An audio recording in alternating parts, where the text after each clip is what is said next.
Assalamu alaikum respected viewers. I am Dr. Mohammad Ramzan Ansari, Assistant Professor of Pediatrics and Family Medical Specialist.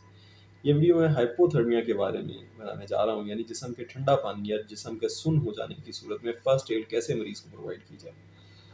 बहुत सारे लोग बाहर जाते हैं, आउटिंग पे जाते हैं, एक्सकर्शन पे जाते हैं, हम लोग जाते हैं, बाज़ औक़ात इस तरह के वेदर में स्टक हो जाते हैं, माउंटेनियरिंग पे जाते हैं, हाइकिंग पे जाते हैं, और वेदर में जब स्टक हो जाते हैं, स्नोफॉल हो जाता है या हेल स्टॉर्म आ जाता है, रेनफॉल आ जाता है, उसकी वजह से या कोई स्टॉर्म आ जाता है, उसमें फंस जाए अगर खुदा ना खास्ता कोई फर्क, या किसी जगह पे जैसे अक्सर मरी में ऐसा होता रहता है कि ट्रैफिक जैम हो जाती है, लोगों के पास गाड़ी का इंजन ईंधन ख़त्म हो जाता है और गाड़ी बंद करके वो बहुत ठंडी गाड़ी में जब बैठते हैं तो उनका जिस्म ठंडा हो जाता है। तो इस हालत में सबसे पहले क्या करना चाहिए कि पेशेंट को इस तरह के एनवायरनमेंट से दूर निकालना चाहिए। सबसे पहले हम उसकी बात करते हैं, ऐसे पेशेंट जिसका सारा जिस्म ठंडा हो गया। और ठंडे जिस्म की डेफिनेशन क्या है, क्योंकि ह्यूमन वार्म ब्लडेड है, हम गर्म खून वाले जानदार हैं, हमारा वार्म ब्लड है, हमारे ब्लड की जो टेम्परेचर है वो 36.5 डिग्री सेल्सियस से 37.5 तक होता है, या फ़ारेनहाइट में कहें तो 98.6 डिग्री फ़ारेनहाइट होता है। और अगर खुदा न खास्ता ये टेम्परेचर 36 डिग्री सेल्सियस से नीचे आ जाए तो इस कंडीशन को हम हाइपोथर्मिया कह देते हैं। हाइपोथर्मिया में पेशेंट को ऐसी सिचुएशन से, ऐसी जगह से जिसमें उसको हाइपोथर्मिया हो रहा है, ऐसी ठंड वाली जगह से उसको बाहर निकालना होता है। सबसे पहले उसको आपने लेके आना है एक वार्म रूम में, एक ऐसी एनवायरनमेंट में लेके आना है जहाँ पे एक्सटर्नल सोर्स ऑफ हीट मौजूद हो। उसका जिस्म तो क्योंकि हीट नहीं बना रहा, वो तो प्रॉबेबली स्टॉर्म में फंस गया था, अभी उसके जिस्म के पास जो कैपेसिटी थी हीट बनाने की वो सारा कुछ कर चुका, वो इस्तेमाल होगी। लेकिन अभी आपने उसको एक्सटर्नल सोर्स देना है हीट का। किस तरह का होना चाहिए एक्सटर्नल सोर्स? इलेक्ट्रिक होना चाहिए, एयर कंडीशनर होना चाहिए, ब्लोअर होना चाहिए, एक इलेक्ट्रिक हीटर होना चाहिए, या फिर अगर खुदा ना ऐसा नहीं है तो एटलीस्ट आग वाला, गैस वाला चूल्हा होना चाहिए। या अगर ये भी नहीं है तो लास्ट ऑप्शन ये है कि लकड़ियाँ जला के, कोयला जला के उस इंसान को गर्म किया जाए, लेकिन वो एक कंफाइंड स्पेस के अंदर होना चाहिए ऐसा मरीज सबसे पहले। फिर अगर इसके जिस्म के ऊपर कपड़े गर्म हैं, तो और वो गीले नहीं हुए हैं, तो वो कपड़े अपनी जगह पे रहने दें। लेकिन अगर उसके जिस्म के ऊपर मौजूद कपड़े गीले हो गए हैं तो इन कपड़ों को आपको तब्दील करना पड़ेगा। इन कपड़ों को आपने उतारना है और उसको खुश्क कपड़े पहनाने हैं, उसको कंबल के अंदर लपेटना है, और उस कंबल के अंदर किसी तरह से वार्म बॉटल्स रखें, पानी की बोतलें रखें, ताकि उसका जिस्म आहिस्ता आहिस्ता गर्म हो। लेकिन इस पेशेंट को डायरेक्टली पानी के नीचे, गर्म पानी के नीचे नहीं खड़ा करना है। पेशेंट का अगर खुदा ना खास्ता अगर हाथ सुन्न हो गया या पाँव सुन्न हो गए हैं तो उसको डायरेक्टली गर्म पानी के अंदर डबोना नहीं है, क्योंकि पेशेंट का हाथ सुन्न हुआ होता है, पाँव सुन्न हुए होते हैं, उसे नहीं एहसास हो रहा होता कि ये पानी कितना गर्म है, और उसके साथ उसको जिल्द का, स्किन का बर्न हो सकता है, स्किन उसकी जल सकती है। वो रखेगा, उसे एहसास ही नहीं होगा कि कितना गर्म है पानी।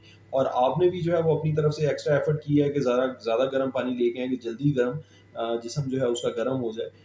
इस चक्कर में उसको एक और इंजरी मिल जाएगी। और ये हमेशा बात याद रखें कि जो भी इंसानी मेडिकल कंडीशन है, चाहे वो डिज़ीज़ है, चाहे फिज़ियोलॉजिकल कंडीशन है, उसको आप एब्रप्टली नहीं चेंज कर सकते। आप एब्रप्टली जिस्म की एनवायरनमेंट को नहीं चेंज कर सकते। आपने आहिस्ता से, आराम से चेंज करना है। अगर आप यकदम किसी चीज़ को गर्म करने की, मसलन एक इंसान ठंडा हुआ है, अगर यकदम उसे गर्म करने की कोशिश करेंगे, तो उससे वापस जब खून की सर्कुलेशन बहाल होगी, और जिस हिस्से में बहाल होती जाएगी और उस हिस्से में मौजूद टॉक्सिन्स जो कि सर्कुलेशन की रुक जाने की वजह से वहाँ पे जमा हो गए हैं, वो यकदम जब जिस्म में वापस जाएँगे तो वो दिमाग पे भी असर करेंगे, गुर्दों पे भी असर करेंगे, दिल पे भी असर करेंगे। इस फिनोमेना को हम कहते हैं रीपरफ्यूजन इंजरी, यानी दोबारा जब सर्कुलेशन बहाल होती है तो उसके साथ भी इंजरी होती है। तो आपने किसी भी पेशेंट को जब उसकी कंडीशन से वापस लेके आना है तो आहिस्ता-आहिस्ता लेके आना है। चाहे वो हाई ब्लड प्रेशर हो, चाहे वो हाई ब्लड शुगर लेवल हो, चाहे वो लो ब्लड शुगर लेवल हो, चाहे वो लो ब्लड प्रेशर हो, पेशेंट को आपने आहिस्ता-आहिस्ता वापस लेके आना है। अगर आप यकदम एम करेंगे कि यकदम मैं इसका ब्लड शुगर लेवल नीचे लेके आ जाऊँ, तो ऐसा करने से नुकसान हो जाएगा। यकदम बुखार नीचे नहीं लाया जा सकता, यकदम जिस्म का टेम्परेचर ऊपर नहीं किया जा सकता।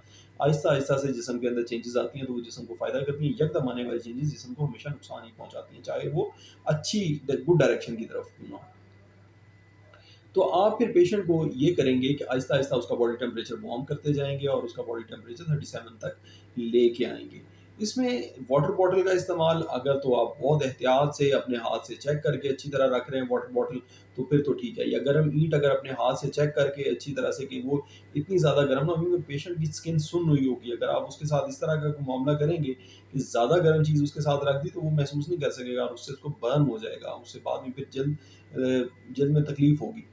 ایسے پیشنٹ کو آپ نے کوشش یہ کرنی ہے کہ ایسی کمفرٹیبل انوائرمنٹ ہو جس میں سب لوگ موجود ہوں، اور پھر اس کو وارم سوپس دیں، وارم لیکوڈس دیں. پیشنٹ جو ہے وہ سپ بائی سپ، ایک دم زیادہ زیادہ نہیں، sip by sip liquids, warm soup, warm چائے، وارم قہوہ وہ استعمال کرے. اور اس کو انرجی ڈرنکس بھی دیں. انرجی ڈرنکس ٹھنڈی نہیں ہونی چاہیے، وہ لیوک وارم ہوتا ہے جو بیئرلی وارم ہو. اس طرح کی کولڈ ڈرنکس آپ دیں جس میں انرجی بھی ہو، جس میں منرلس بھی ہوں، جس میں گلوکوز بھی ہو، تاکہ اس کا جسم بھی گلوکوز استعمال کرے اس کے جسم میں، کیونکہ وہ ابھی ایک سچویشن میں پھنسا رہا ہے، اس میں یقیناً پانی کی بھی کمی ہوگی، اس میں گلوکوز کی بھی کمی ہوئی ہوگی. آپ نے ایسی انرجی، اس میں الیکٹرولائٹس کی بھی کمی ہوئی ہوگی، آپ نے ایسی انرجی ڈرنکس دینی ہے، ایسی لیکوڈس دینے ہیں، ایسے مشروبات دینے ہیں، ملک شیک دینا ہے، جوس دینا ہے، جس سے اس کی انرجی بھی بحال ہو، اس کو الیکٹرولائٹس بھی ملے، اس کو پانی بھی ملے اس میں، تاکہ اس کے جسم میں جو پانی کی کمی ہو گئی ہے وہ بھی کور ہو جائے. تو یہ تھی ویورز میری آج کی first aid video regarding hypothermia. ایسے لوگ جو اسٹارم میں پھنس جاتے ہیں، ہائکنگ کے دوران کی پھنس جاتے ہیں، ان کو کیسے واپس ریوارم کریں. امید ہے آپ لوگوں کو اس ویڈیو سے فائدہ ہوگا. امید ہے مجھے کہ آپ لوگ میرا چینل سبسکرائب بھی کریں گے اور انشاءاللہ بیل کا بٹن بھی پریس کریں گے تاکہ ہر نئی آنے والی ویڈیو آپ تک جلدی پہنچ سکے. Thank you very much. السلام علیکم.